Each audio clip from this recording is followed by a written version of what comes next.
Bonjour, chers élèves. Aujourd'hui, je te propose d'aborder la technique de la multiplication. Ce sera la technique la plus simple, la multiplication à un chiffre.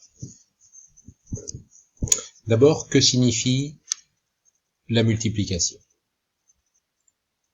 La multiplication signifie que l'on a plusieurs fois la même chose. Par exemple, 4, encore 4, encore 4, encore 4, encore 4. Plusieurs fois donc le même nombre. Quand on a plusieurs fois le même nombre, on peut raccourcir ce calcul. Plutôt que de l'appeler 4 plus 4 plus 4 plus 4 plus 4, on va l'appeler 5 fois 4. Et on va l'écrire 5 fois 4. Tu apprendras un autre jour que 5 fois 4 est aussi égal à 4 fois 5. Mais on verra ça pour une autre fois. Aujourd'hui, nous allons nous intéresser au calcul qui s'appelle 3 fois 245. Ce qui va vouloir dire pour toi que l'on prend 245 une fois, 245 une deuxième fois, et enfin 245 une troisième fois. Nous avons donc 3 fois 245. Et nous allons poser l'opération en colonne. Alors, pour poser une multiplication, il va falloir que tu suives d'abord plusieurs règles. La première règle, c'est que le petit nombre, 3 fois 245, donc le plus petit nombre, ici c'est le 3, va aller en bas. Et donc, le plus grand, il est plus grand, il va être en haut. Donc, celui-là va aller en bas, et le grand va aller en haut. Donc ça, c'est la première règle. La deuxième règle, c'est que chaque chiffre doit aller dans un carreau. Le 4 ira dans son carreau. On ne peut pas, il est interdit de mettre deux chiffres dans un carreau. Enfin, la troisième règle sera de mettre les unités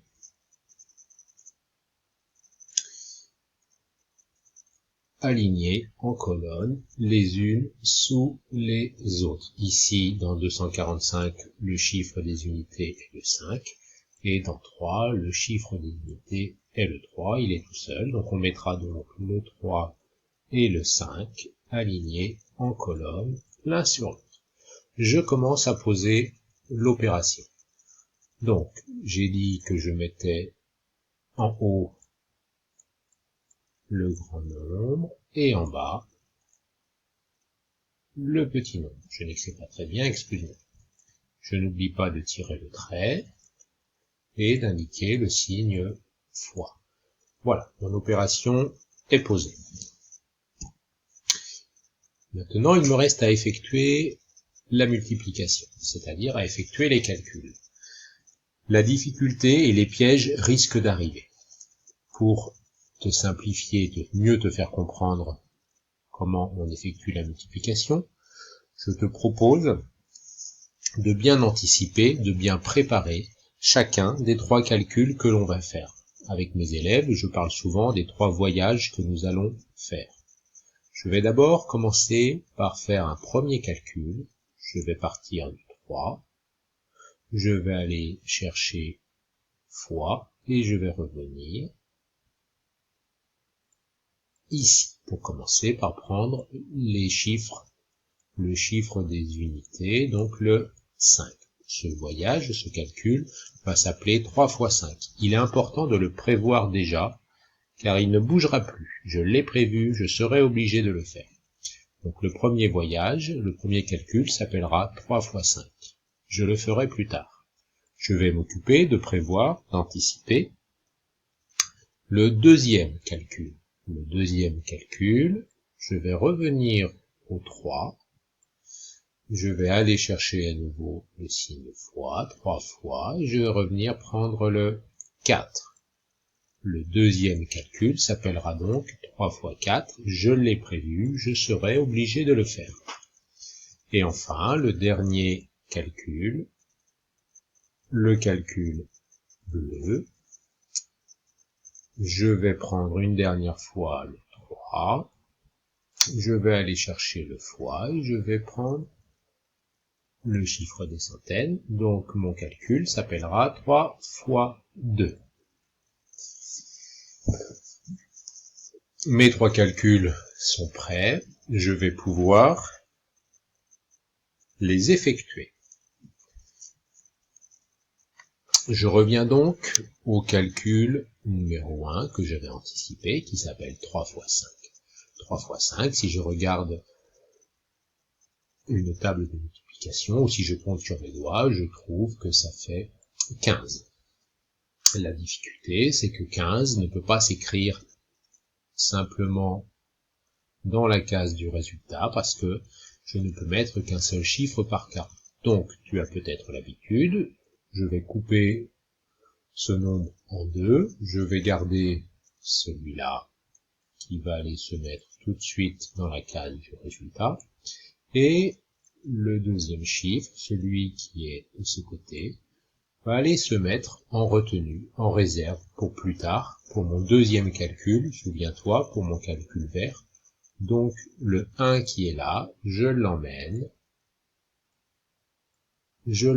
au-dessus du calcul suivant, c'est-à-dire au-dessus du calcul que je ferai ensuite. Voilà. Donc j'ai placé le 1, j'ai placé le 5. Je peux maintenant m'attaquer au deuxième calcul que j'avais prévu, le calcul vert.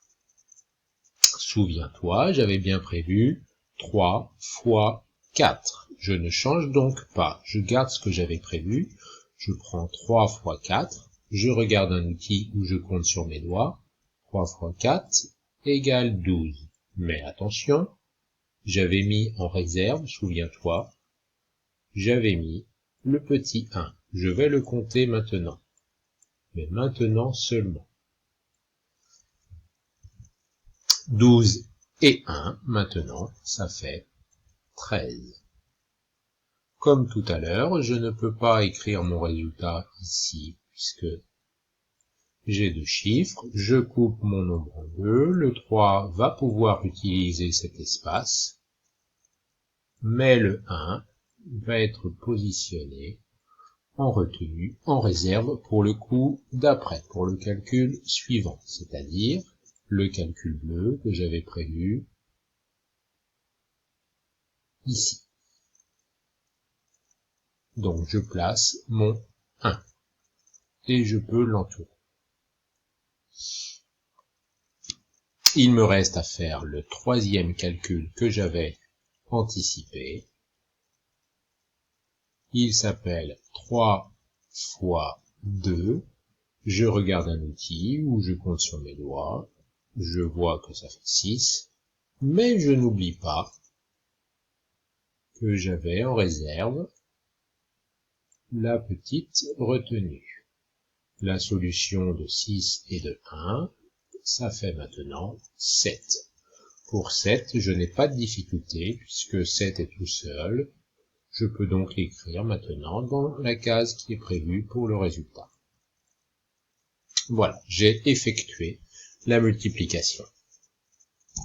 Maintenant, il me reste à vérifier la multiplication que je viens de faire. La première vérification que je peux faire, la plus simple, souviens-toi, tu te souviens avec moi que 3 fois 245, c'est 245, 245 encore, puis une dernière fois.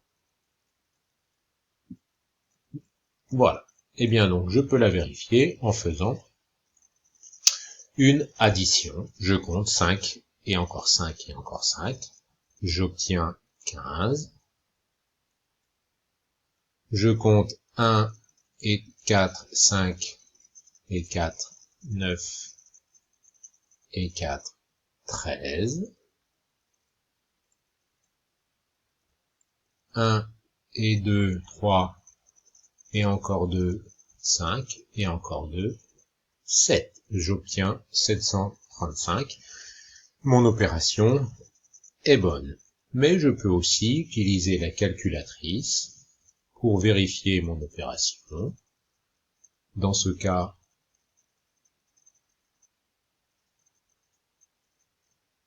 je tape sur 245 fois 3 et je tape sur égal. Et la calculatrice me donnera 735 également. On va vérifier ensemble.